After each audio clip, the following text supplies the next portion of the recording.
Hola, ¿qué tal? Mi nombre es Marcela Guadalupe Iglesias Torres, estudiante de la maestría en Educación en la Universidad IEXPRO. Y hoy les vengo a presentar mi tesina titulada Alumnos de sexto grado y las competencias de aprendizaje permanentes en clases a distancia. Bien, quiero comentarles pues que el docente se encuentra frente al reto muy importante que tiene que ver con las competencias. Aprendizaje por competencias, siendo este un gran mosaico de posibilidades para el sistema educativo. Las competencias son el conjunto de capacidades que incluyen conocimientos, destrezas, habilidades, actitudes y valores, sobre todo, que una persona logra mediante procesos de aprendizaje y que se manifiestan en su desempeño en situaciones y contextos diferentes. Las competencias docentes requieren práctica reflexiva, trabajo en equipo, por proyectos, autonomía y compromiso. Capítulo 1. Planteamiento del problema. Bien, empezaré preguntando, ¿verdad? ¿Por qué son importantes las competencias para la vida? ¿Y por qué de esas competencias para la vida son importantes las competencias para los aprendizajes permanentes? Hablando de que aprendizajes permanentes son aquellos aprendizajes que les van a servir para el resto de su vida, hablando específicamente de español y matemáticas, y que tiene que ver con los estándares curriculares que vienen por grado y aparte con el perfil de egreso de la educación básica. Además, ¿por qué los niños específicamente de educación básica deben desarrollarlas? Bueno, definitivamente hablar de competencias implica definir qué son, además de que tienen que ver con los comportamientos sociales, afectivos y habilidades cognitivas, psicológicas, sensoriales y motoras que permiten llevar adecuadamente una profesión. Así se responde a las preguntas antes expuestas. Pero, ¿realmente se trabajan en los alumnos al concluir la educación primaria? Puesto que las competencias movilizan y dirigen todos los componentes, conocimientos, habilidades, actitudes y valores hacia la consecución de objetivos concretos. Son más que el saber hacer o el saber ser, porque se manifiestan en la acción de manera íntegra. Bueno, esto es verdad. Nos hacemos siempre la pregunta si es realmente o si realmente los alumnos consolidan estas competencias, pero aún más. A partir de la contingencia sanitaria que tuvimos en 2020, los niños tuvieron que tomar clases a distancia, implementando diferentes formas, empezando por nosotros los docentes, que en algunos casos no teníamos las herramientas ni los conocimientos para poder impartir las clases a distancia. Y los niños, pues por diferentes carencias económicas, problemas familiares, pues también les fue difícil adquirir un dispositivo, una computadora, un celular, una tablet, para poder tomar las clases.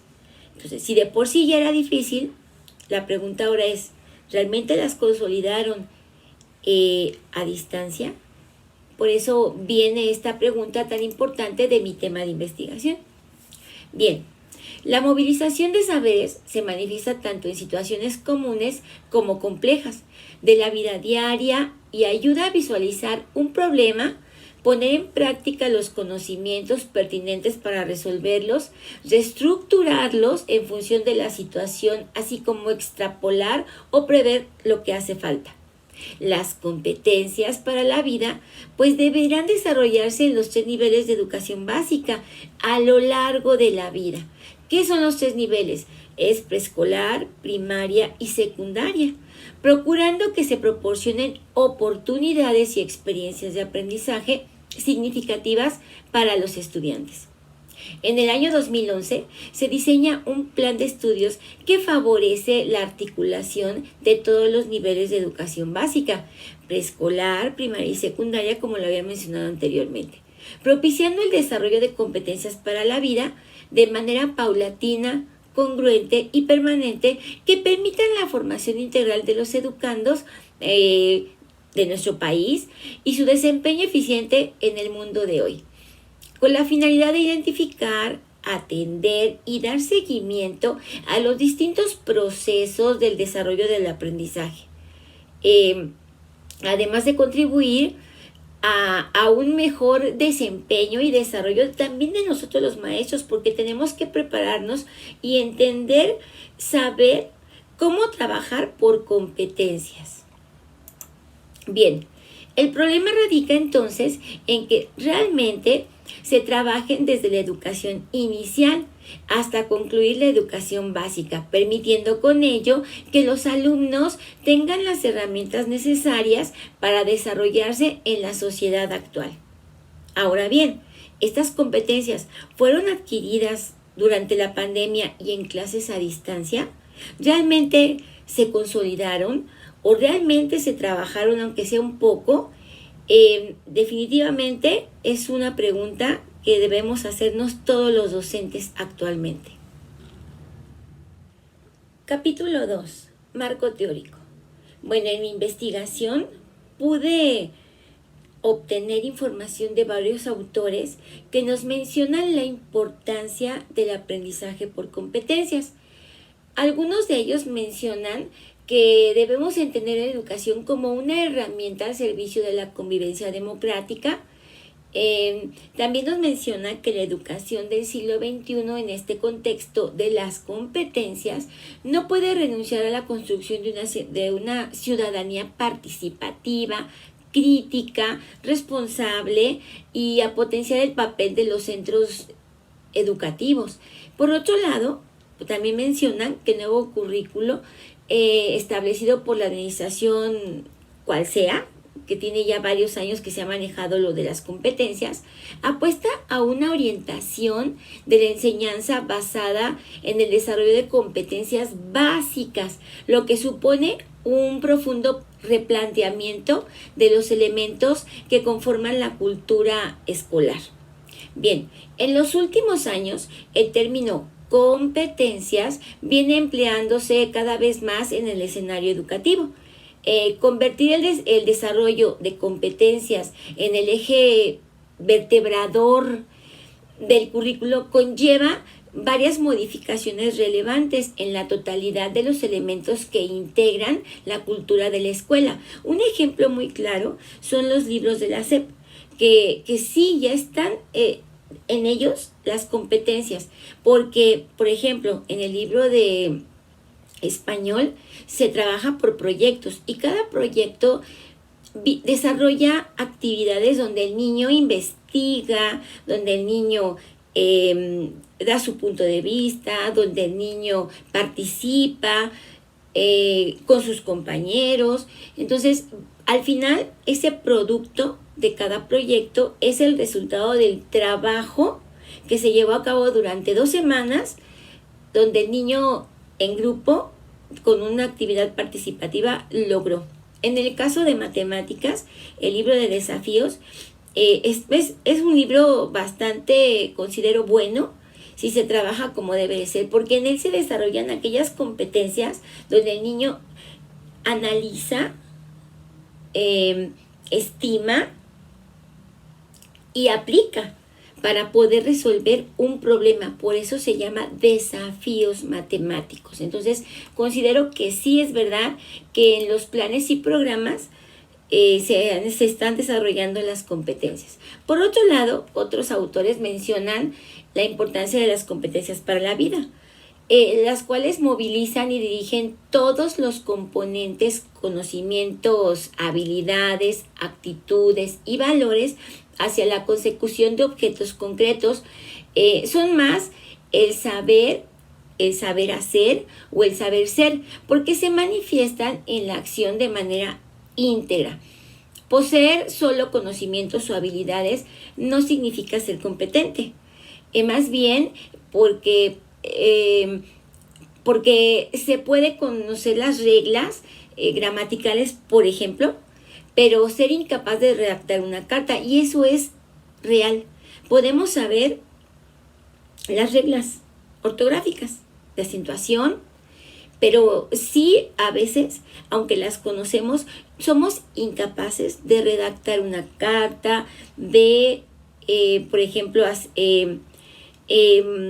redactar una crónica, una noticia. Entonces, por eso es importante el trabajo por competencias, y la SEP lo trabaja muy bien en los proyectos de español. Bien, la educación emocional también tiene mucho que ver, ya que el motivar al alumno para hacer esos proyectos, esas actividades donde el niño analiza, investiga, trabaja en equipo, es muy importante. Es una innovación educativa que responde a las necesidades sociales no atendidas en las materias académicas, por ejemplo, ordinarias. La fundamentación está en el concepto de emoción, teorías de la emoción, la neurociencia, que son muy importantes, O sea, todo eso va ligado a un conjunto de conocimientos que se enlazan para poder entonces trabajar y desarrollar aquellas competencias que el niño podrá adquirir o debe adquirir en su beneficio. Capítulo 3. Metodología. Bueno, para este trabajo de investigación utilicé el método cualitativo. Y bueno, rápidamente les puedo decir que Max Weber es denominado el pionero del estudio cualitativo, quien expone que en las ciencias sociales deben considerarse los significados subjetivos y la comprensión del contexto donde ocurre un fenómeno, más allá de las mediaciones que pudieran hacerse sobre ellos. El estudio cualitativo busca la comprensión de los fenómenos en su ambiente usual, o sea, por ejemplo, en la escuela, que es donde yo lo hice porque yo soy docente y trabajo en una escuela primaria. Bueno, desarrollando la información basada en la descripción de situaciones, lugares, periodos, etc. Este enfoque suele ser utilizado para el descubrimiento y refinamiento de preguntas de investigación. Bien, ahora mencionaremos pues la población, los sujetos con los que se trabajaron. La población que se utilizó en esta investigación es una muestra con un universo finito, ya que es aquel donde los elementos que lo constituyen pueden ser delimitados y cuantificados. La muestra es un grupo de 28 alumnos de una escuela primaria particular que se encuentra en el Estado de México, específicamente en el municipio de Ecatepec. Es una escuela privada. Para su estudio, pues se utilizaron ciertos criterios, se trabajaron varios elementos. Aquí lo importante y lo significativo es que yo los tuve en clases en línea al inicio del ciclo escolar. Yo trabajo con un grupo de 6º grado. Lo que me ayudó mucho para comprobar la pregunta, mi hipótesis de la investigación es que estuvimos un tiempo en línea y después regresamos a clases presenciales, que fue donde yo pude comprobar lo que yo planteé en mi trabajo de investigación. El instrumento pues fue primeramente la observación, ya que gracias a la observación, primero que fue en línea y después en clases presenciales, pude observar cómo los niños desarrollaron o cómo iban trabajando aquellos aprendizajes permanentes. Por ejemplo, cómo trabajaron el cálculo mental o cómo lo trabajaron primeramente en clases en línea y después ya en clases presenciales. También pude observar cómo trabajaban en español la comprensión lectora y el análisis de un texto, cómo lo hicieron en clases en línea y cómo lo vinieron haciendo en clases presenciales. También trabajé una encuesta etnográfica. La encuesta etnográfica señala un análisis de las dimensiones culturales, simbólicas y materiales de la realidad humana en una investigación. La idea central es pues entender, precisamente aplicarla para ver qué respuesta dan los alumnos de acuerdo al trabajo que se estuvo llevando a cabo. Bien. También utilicé rúbricas de observación para poder comprobar mi planteamiento. En una, que fue la primera, en español, sobre la comprensión lectora, donde identificaban las competencias más importantes. Por ejemplo, identifica la idea principal de un texto, reconoce diferentes tipos de textos, argumenta sus ideas a partir de un texto. Y en matemáticas, también igual una rúbrica de cálculo mental. Identifica las 4 operaciones básicas, resuelve sumas y restas de manera correcta, resuelve combinaciones o resuelve combinando 3 o más operaciones básicas, porque esto es importante. Para sexto grado, esto que estoy mencionando lo saqué de los estándares curriculares de sexto grado, donde los niños, pues ya para el grado en el que están, tienen que hacerlo. Ahí entonces yo me empecé a dar cuenta y marcaba con 3, ¿no? ¿Lo logró medianamente o no lo logró? Método de análisis de los datos. El método de análisis corresponde al análisis cualitativo. Bueno, donde dichos datos se presentan de manera verbal, en ocasiones en gráficas, se basa en la interpretación. Las formas más comunes de obtener esta información pues son a través de la entrevista abierta, grupos de discusión, de observación, de encuestas.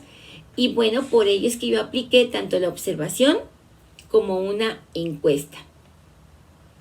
Bueno, después de haber aplicado la observación y la encuesta con la muestra, pues pude observar que 4 alumnos en español, hablando de comprensión lectora, lograron realmente consolidar 2 de las competencias que manejaron o que manejé: analizar ideas principales y secundarias y argumentar sus ideas a partir de un texto. Mientras que, en general, 24 alumnos lo lograron medianamente y 0 alumnos no lo lograron. Por lo menos sí hubo un avance en cuanto a la comprensión lectora.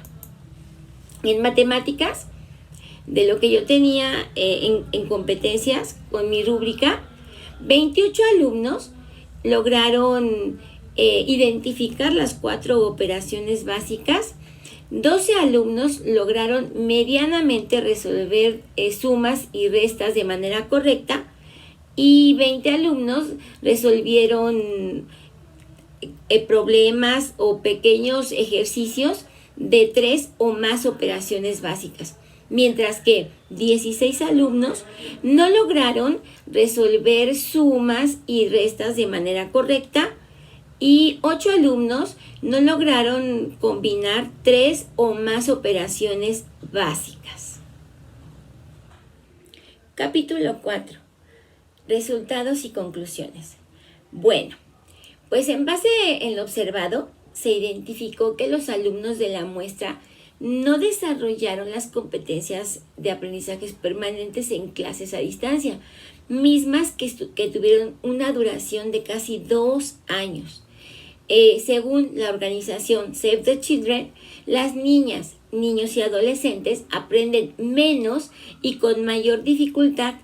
5 de cada 10 niños y niñas consideran que aprenden poco durante la pandemia, y efectivamente aprendieron mucho menos. Especialmente las madres, los padres y los cuidadores de los niños y niñas presentaron algunos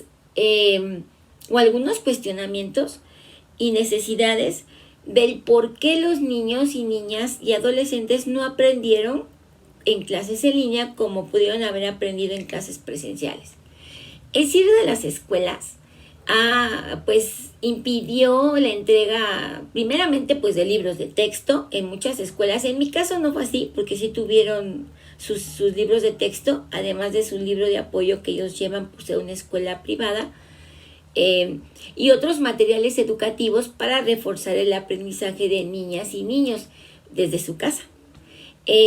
Insumos que son extremadamente necesarios, como precisamente un dispositivo, un teléfono celular, una computadora, una tablet para poder tomar las clases a distancia. Este organismo menciona que más del 40% de los niños en el mundo no tuvieron acceso a un dispositivo. En el caso de nosotros, los mexicanos, muchos niños en muchas comunidades, en distintos lugares de la República Mexicana, pues no accedieron a una clase en línea, más bien lo tomaban de manera muy diferente. Por ejemplo, utilizando Classroom como mecanismo para poder obtener las tareas y para poder mandarlas sin que hubiera una interacción entre maestro y alumno, que eso era vital y muy importante. Ahora bien, al analizar los estándares curriculares de sexto grado, pues nos menciona que los alumnos deben tener consolidados los aprendizajes permanentes que ayuden a avanzar a los siguientes grados de estudio. En este caso, niños de sexto grado que pasan a primero de secundaria. Los estándares curriculares pues expresan lo que los alumnos deben saber y ser capaces de hacer en los 4 periodos escolares, al concluir preescolar, al finalizar tercer grado de primaria, al término de la primaria, que es sexto grado, y al concluir la educación secundaria.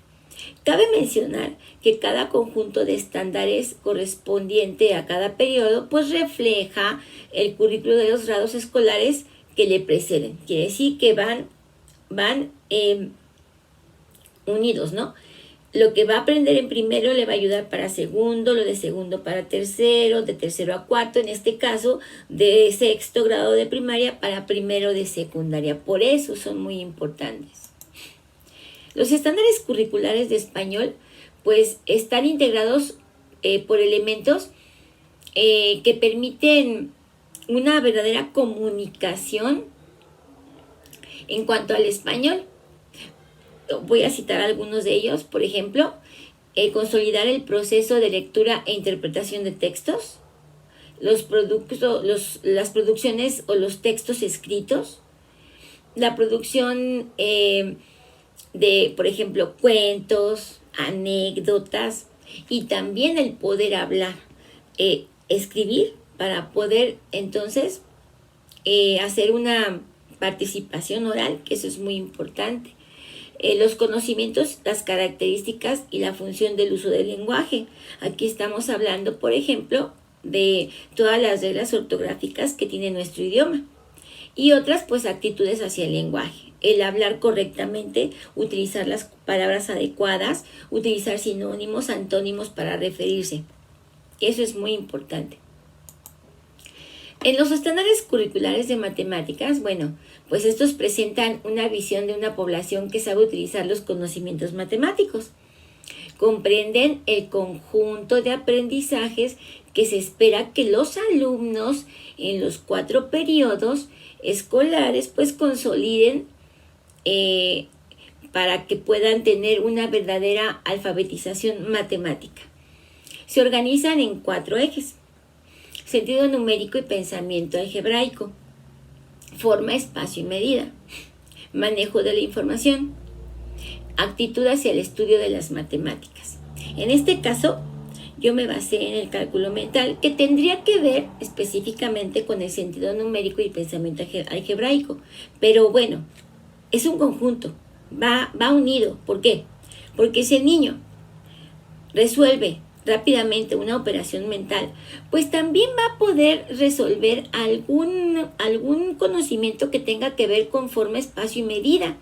Por ejemplo, aplicar una fórmula matemática y una fórmula, por ejemplo, de área, de volumen, donde el niño rápidamente y por medio de un cálculo mental pueda calcularlo.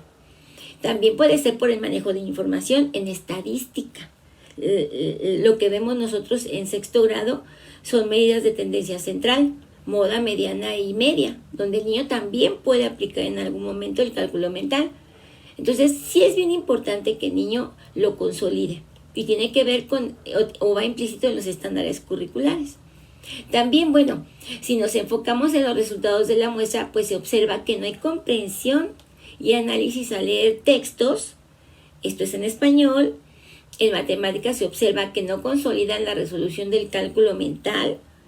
Y bueno, ambos resultados pues nos muestran que las competencias en español y matemáticas no se lograron en los alumnos tomando clases en línea por la contingencia sanitaria, identificando un problema de rezago muy importante que debe atenderse con una prioridad inmediata.